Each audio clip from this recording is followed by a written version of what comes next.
Hey guys, I'm Cyrus and welcome to the Darkness. Today we're actually starting our very first podcast and we're going to hear more about why we're starting a podcast here in a little bit. But before we get into any of the content for today, I want to go ahead and introduce our hosts for today.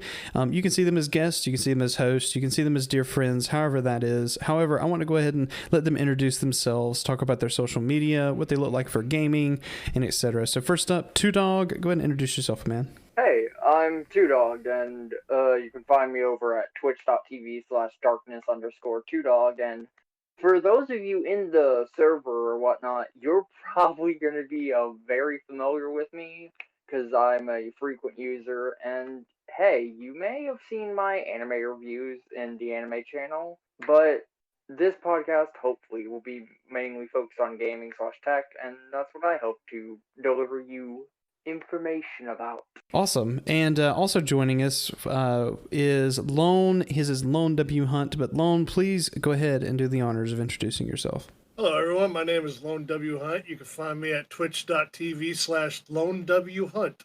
Same handle. I'm kind of a part-time streamer. I do variety. I don't really stream too much of the same thing very often. I'm not really partnered with the Darkness crew yet, but I'm affiliate with them, and we do venture across multiple platforms, and I've been invited to the podcast. Take it away, Cyrus.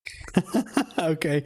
All right. So a few things. First of all, thank you guys for being here. I really appreciate it. But I want to do is I want to go ahead and kind of talk about why we're doing a podcast and where it went. And I think this became an idea, correct me if I'm wrong, like a couple months ago, guys. Yeah, it was a podcast a couple months back because I was listening to Castle Super Beast pretty regularly. I think that's when I actually started listening to it because I started wanting to do a podcast because I was inspired by them. Okay.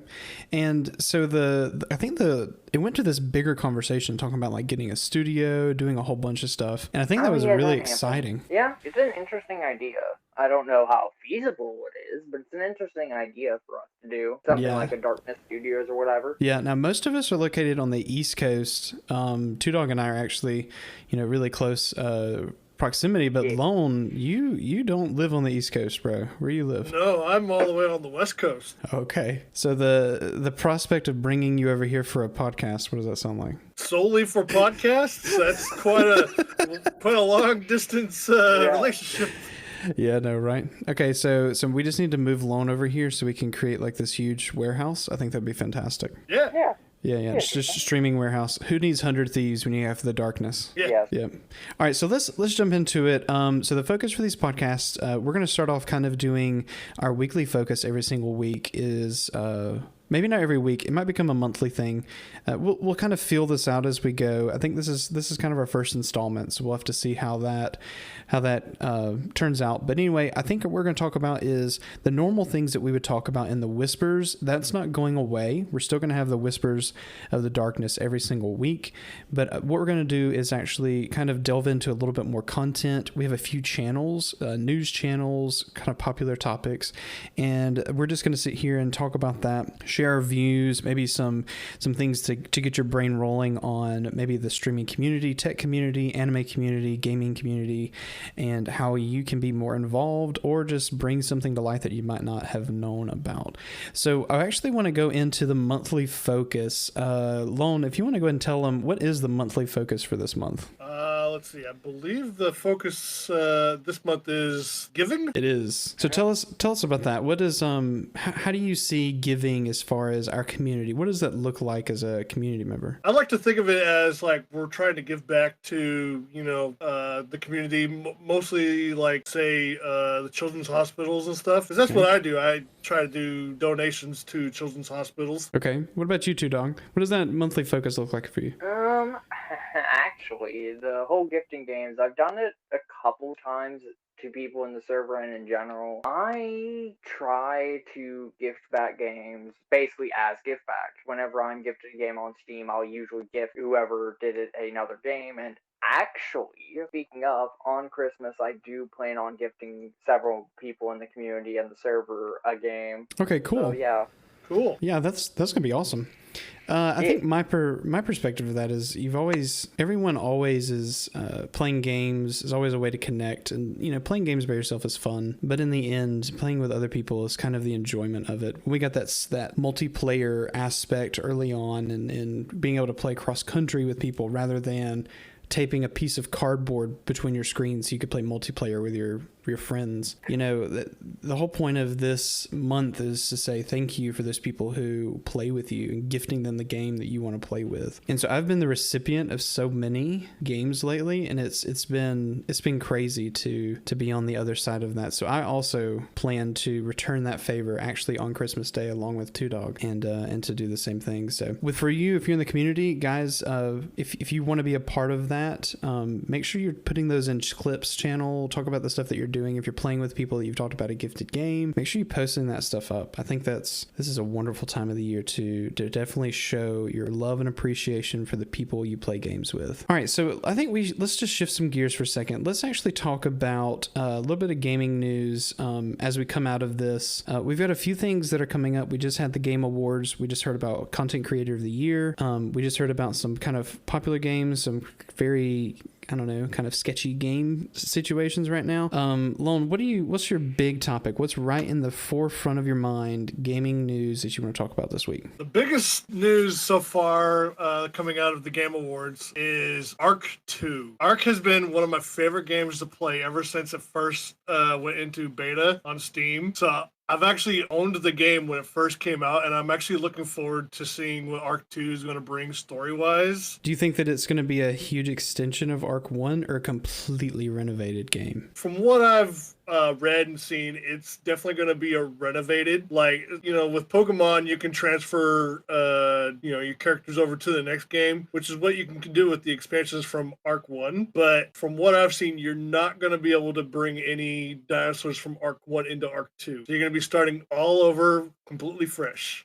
Do you think people who in Ark 1 are going to have an advantage of those people who come into the franchise only on that title? It's too early to say because we haven't seen any gameplay. It might be a completely different style of game when we finally get to see gameplay, because some of us are used to the futuristic technology that we get later in the game. That might not even make an appearance in the second game. That's true, and I love what they've done with Ark. I think the new expansions, Genesis, Extinction, even Aberration, I think they really took the idea of Ark Basic Island and just spread it to something that was a lot more exciting. Two Dogs, same question. What is big gaming news this week? If you had one thing to throw out there, what do you want people to know? Because the stuff that happened this week was Cyberpunk, the whole Game Award, nothing which I actually got into, but probably Yakuza 3 through 6 getting finally ported to Xbox and launching on Game Pass, which kind of surprises me.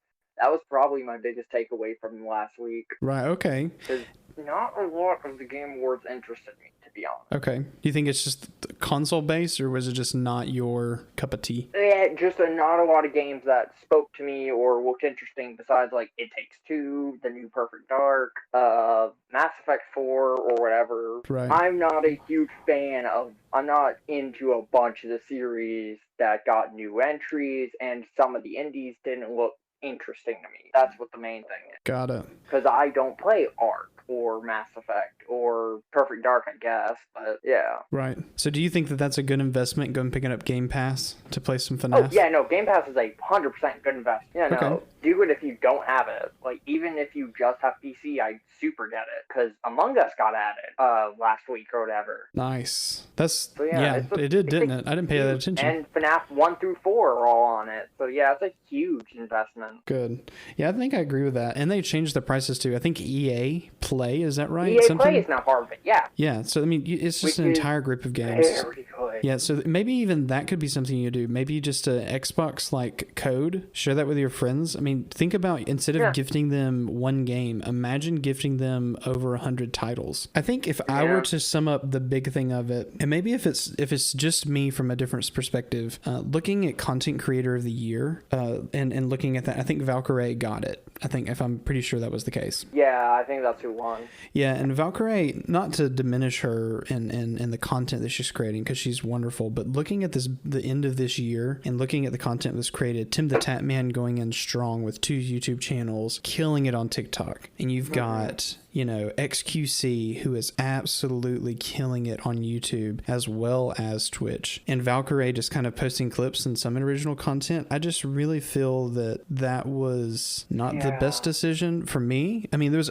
plenty of creators that you could have really considered. I mean, Dr. Disrespect making the big decision to switch, you know, and actually jumping onto YouTube after his whole debacle. If I'm going to be completely honest, I've never heard of any of the content creators nominated, and I feel there's a heavy Twitch bias, or streamer bias, I should say, on there. There weren't anyone who made regular, like, YouTube videos or, like, video content. It was just streamers, wasn't it? Yeah, no, I agree. Most of them were streamers. If I was to actually think about what my content creator of the year was, it's Scott Plot, easily, because his content is fantastic. Right. What do you think, Lone? Do you agree with Valkyrie, or do you have someone who you would recommend? No, I absolutely agree. With Valkyrie being the person? Yeah, and then I also agree with, like, it was focused on streamers. You don't have Machinima anymore, so there's nobody making videos.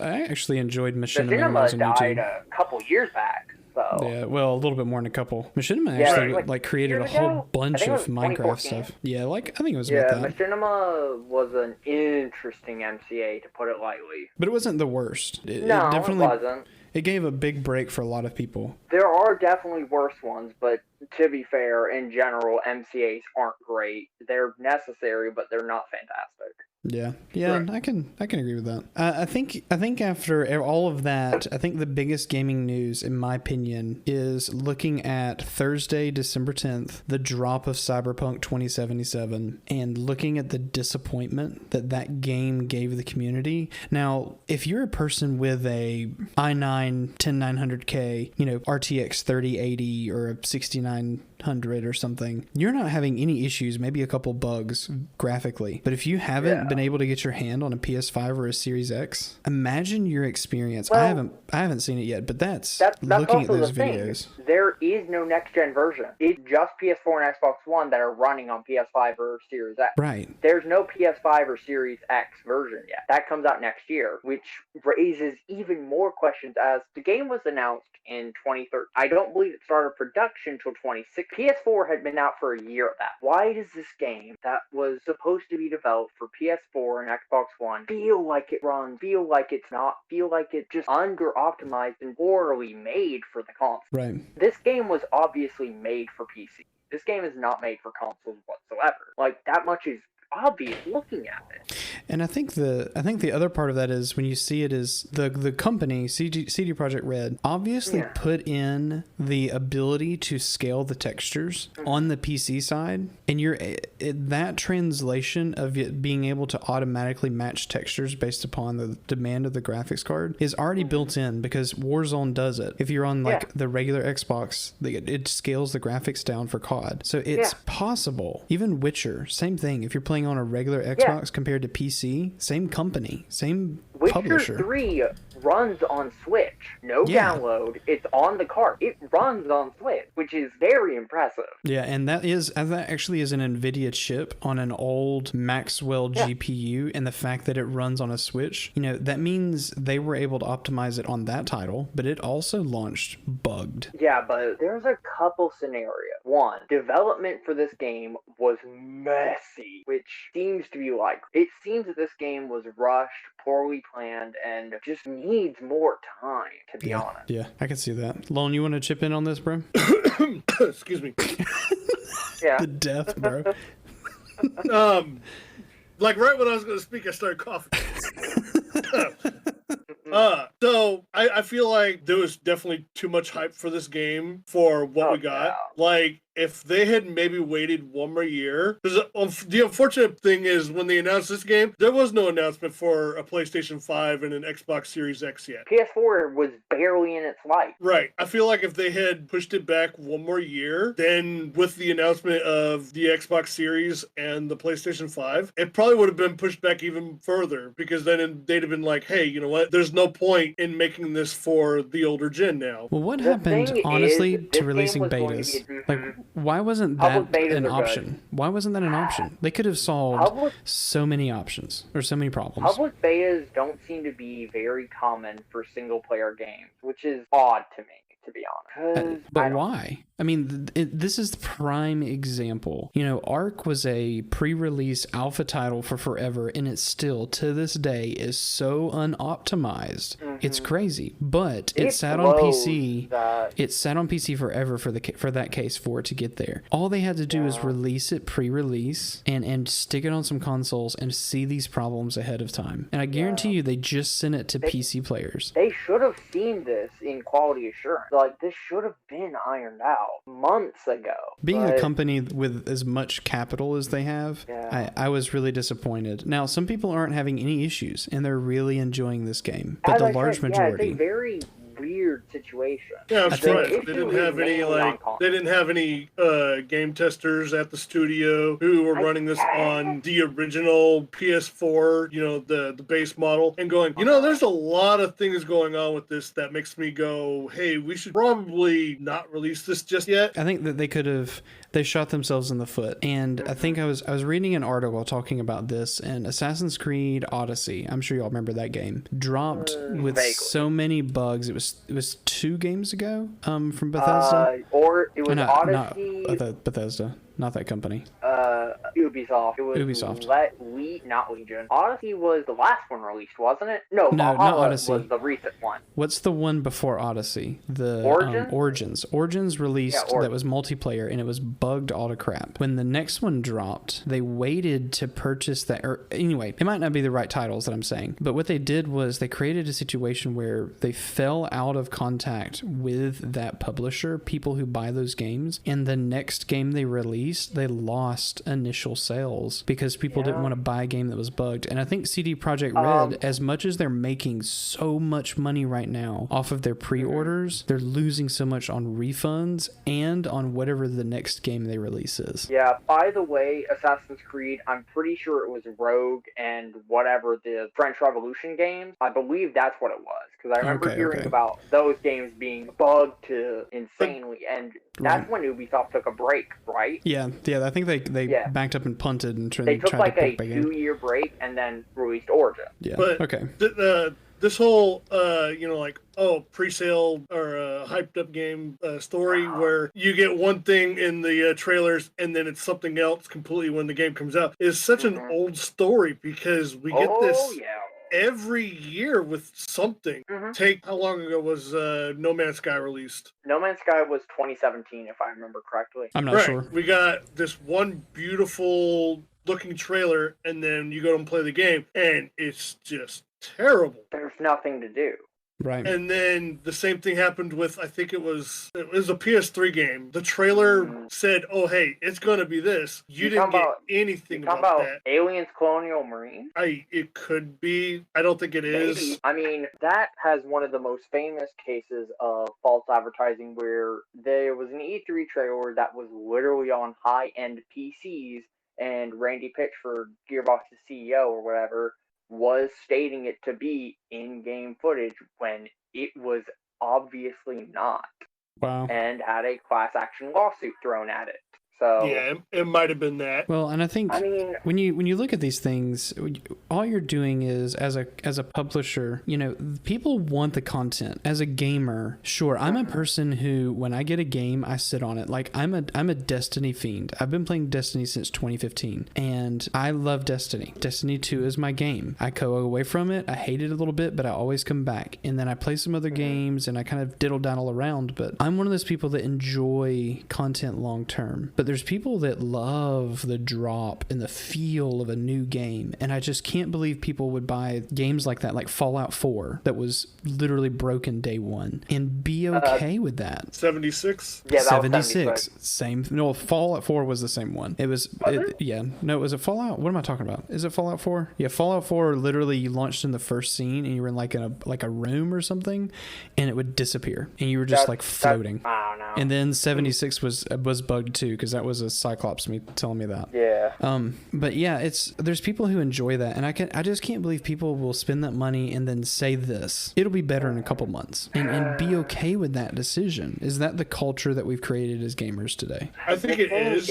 We've dedicated so much to pre-orders that they're willing to just put out something and say, okay, hey, we can patch it later. I do not like the current pack mentality, and also rabid fandoms and sunk cost fallacy are going to obviously be present here. And the thing with artificial hype, which is what this game has, and we didn't really see anything close to gameplay until, like, I believe it was E3 2018, if I remember correctly. Right. A similar situation with this happened with Duke Nukem Forever, and trying to think of something else, but I can't remember, where it keeps getting delayed and is announced way too early in development. Speaking of, it's been 3 years literally since Bayonetta 3 was announced, and we've seen literally nothing. Announcing a game too early is a problem, to be honest. Imagine if they came out July, never announcing it, and have spent all this time not worrying about press releases, and said in July, Cyberpunk 2077, December 10th, 2020. Yeah. And drop that right there, done game, ready to go, already shipped to Microsoft and to Sony. Yeah, I was gonna say, imagine if they announced a game when it was finished. But I think the whole point of it being hyped is to get, especially investors, because these are big, it's to big please money. investors with pre-orders and whatnot. Yeah. I mean, I get the part of it, but in the end, the only person that hurts in it is the consumer. Yeah. So, and I think the consumer is so neutral to it. Like, I shouldn't have to, every time I open a Call of Duty game, I shouldn't have to download multiple tens or hundreds of gigabytes of an update to get no different of a playing experience. That reminds me. What is it? Is it now over a terabyte now, right? No, I don't know about that. Is it? I don't Can't think be. so, but that reminds me of the recent Medal of Honor game. It's a VR game. It's 600 megabytes. Or 600 gigabytes. Per update? Or like the whole game? No, just in the whole game is 600 gigabytes. That's nuts. I think That's the new Xbox and PS4, just for comparison, I think they ship, or PS5 and Series X. They have a terabyte. They have a terabyte, and I don't think they take externals. Well, they take specific externals. Yeah, their versions of the externals. Yeah, they take peripherals or whatever the word is. Right, but imagine having a game. This laughs at Activision right now.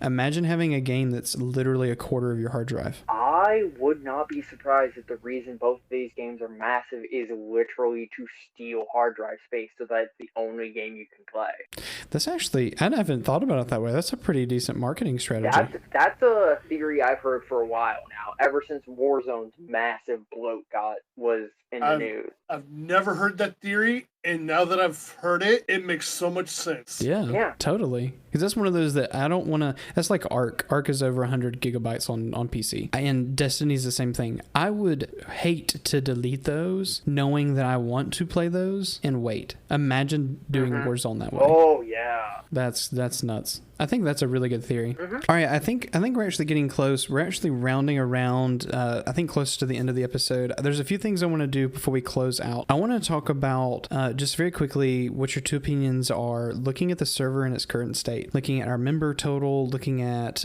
what we're doing, etc. I want to talk about 2021, and if you could see this time 1 year from now, December 15th, 2020, where would you see our channel? What would you see us doing? How would you see that? What goal would you set for 365 days from now? I think this channel, how it is, how the pace it's growing at right now is very good. I think a year from now, this channel could be a pretty decent size. Isn't verification for Discord's a thing? I think there's partnerships and community things. I think it's minimum 500 members, which we're already halfway there. I think that could happen with us in the next year, but I hope this channel does become like a group to discuss tech and actually help people build PCs, but also just to be a gaming haven or whatever. Right. Just a bunch of people who like playing games. Okay. All right. Lone, 365 days, bro. What do you see? What I would actually like to see is more content creators in the server. Mm-hmm.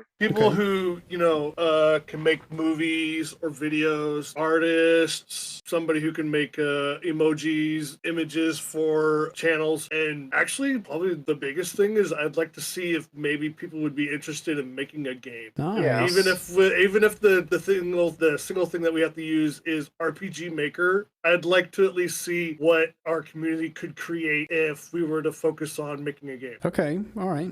I actually have a member of our community is actually a game maker, and he actually is very skilled in RPG Maker. But I actually just built him a PC so he could start working on Unity and Unreal, because that's where he wants to take his career path. That's really cool. Lone, that's a really cool idea, and especially bringing in some other content creators and stuff like that. I think if me personally, like, go ahead, Lone. Sorry, not to interrupt you. No, I was just gonna say, like, the idea that us making a studio, because back when I was in charge of Unlimited XP 7-8 years ago, it was really easy to just pull people out of nowhere into a studio and then make the studio bigger than what it is. Nowadays, there's enough of that out there that you can't just say, oh, hey, let's pull you in to make our studio bigger. It's like, oh, no, I'm already a part of this affiliated group. Mm-hmm. Right. Speaking of game development, actually, something that I do want to start when when I eventually build this PC, is I want to do modding, and specifically making mods for New Vegas. I do really want to get into game development. It's just not the easiest thing, I think.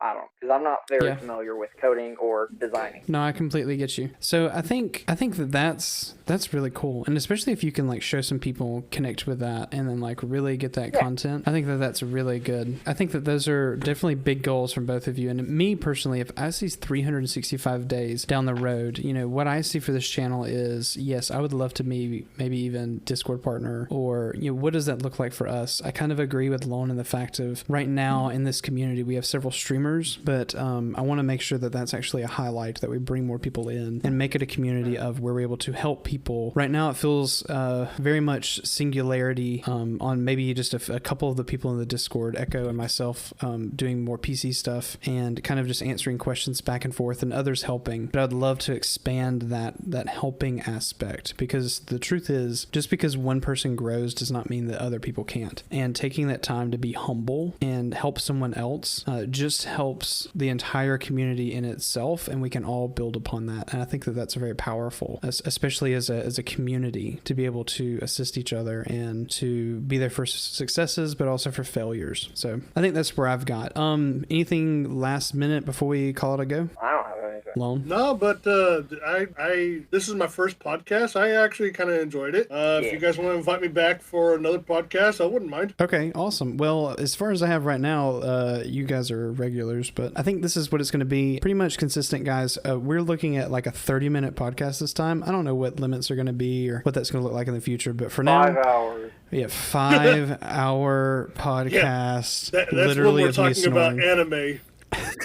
I guess. All right, so I guess we'll go ahead and sign it off here, guys. Thank you so much for tuning in. Make sure you stick around. Check out the next podcast if this is the first one you checked out, and the next one is already uploaded. And Two Dog, Lone, love you guys. Thank you all so much for sticking around. Bye-bye. Thanks for inviting me. And Bye-bye. guys, thank you so much. I'm Cyrus, and welcome to the darkness. We'll catch you next time.